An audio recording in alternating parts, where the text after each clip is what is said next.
What's up, guys? I'm Orel from Swag Tech, and yeah.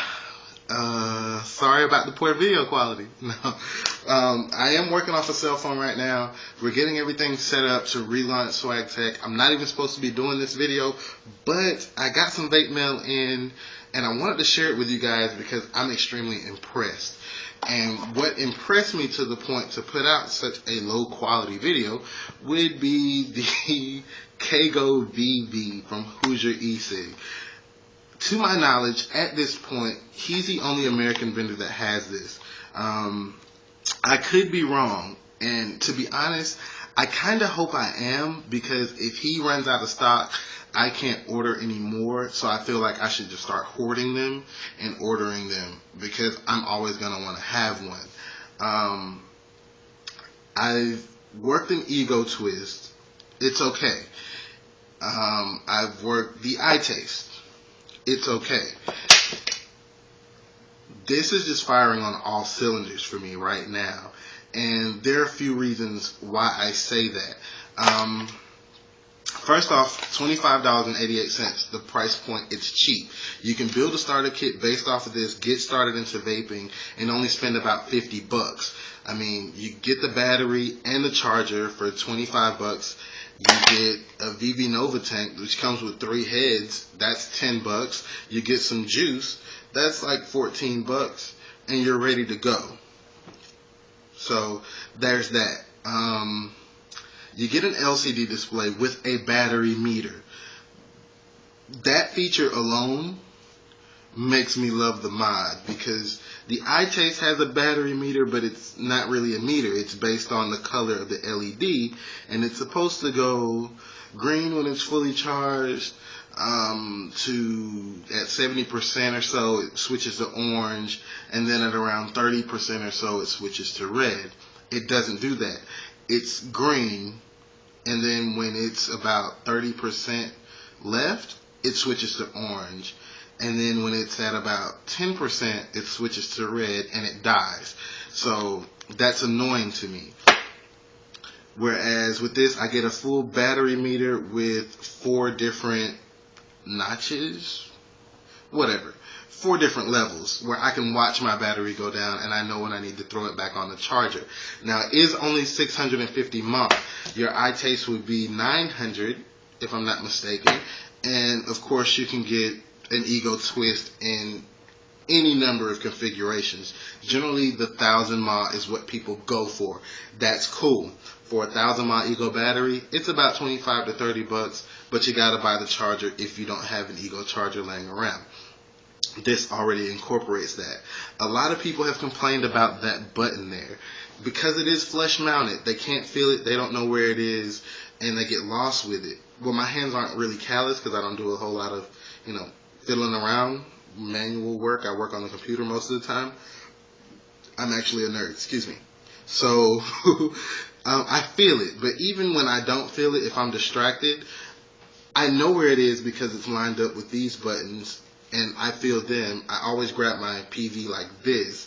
I'm never holding it like this, so I always have it like lined up. I also press it with the meat of my finger.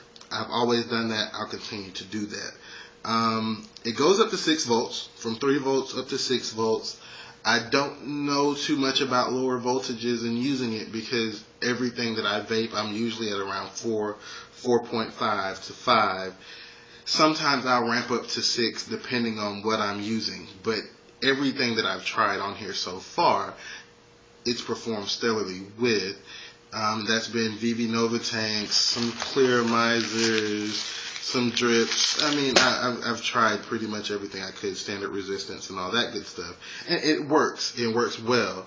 I mean, the iTaste works well. The Twist works well. This just gives you that extra boost. The Twist goes up to 4.8 volts. iTaste goes up to 5 volts. This goes all the way up to 6. They all hit those voltages pretty well. This one does it just as well as everything else. Now, as far as dual coil, I've been told that it's not recommended. It just doesn't perform as well. Pibasardo has all the graphs and all the technical aspects with it, and he's tried it with dual coil, and from what I saw, it levels it off. understandable. I don't use dual coil stuff, so I don't have that issue.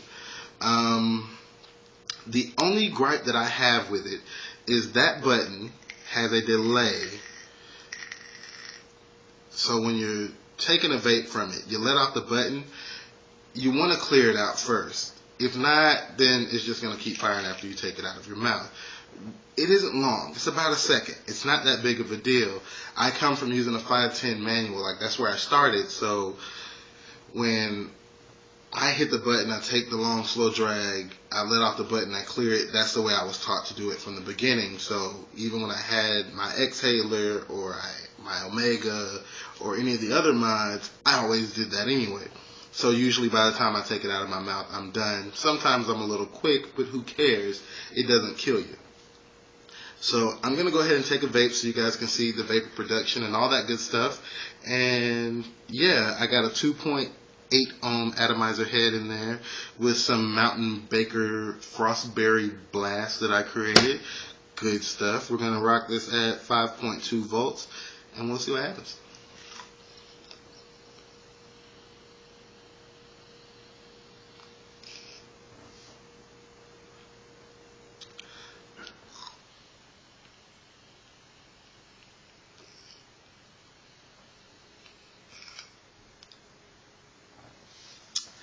It's just good. I freaking love it.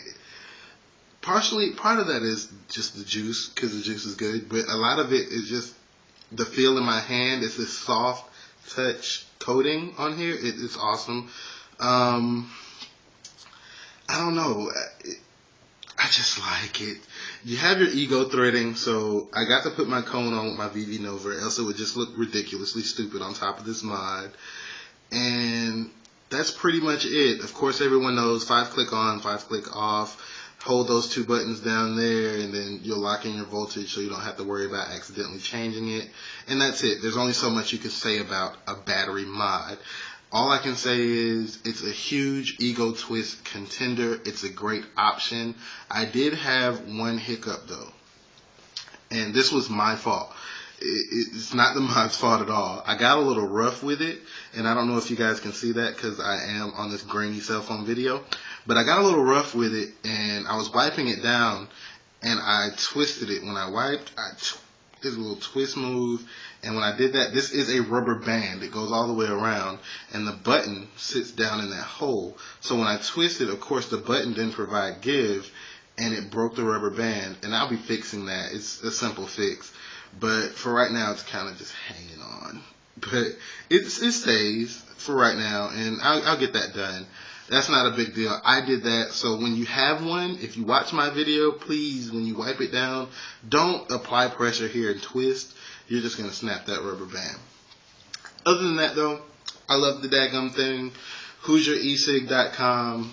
I did pay for it with my own money, so this isn't like one of those reviews. I was just ecstatic about it when I got it compared to my iTaste that I had been rocking for some variable voltage stuff. And yeah, I think everybody should check it out. If you got a new vapor around you who doesn't want to spend a lot of money, this would be a good direction to push them in, just because it's cheap and it works well and it feels quality. The buttons don't move or shake on you. It's a good mod. So thanks so much for watching. All the new stuff will be coming out soon once we get, everything set, cameras and stuff like that. So I'm Orel. This is Swag Tech. I'm going to take another chief on this. Everybody, just vape like a champ and enjoy yourself.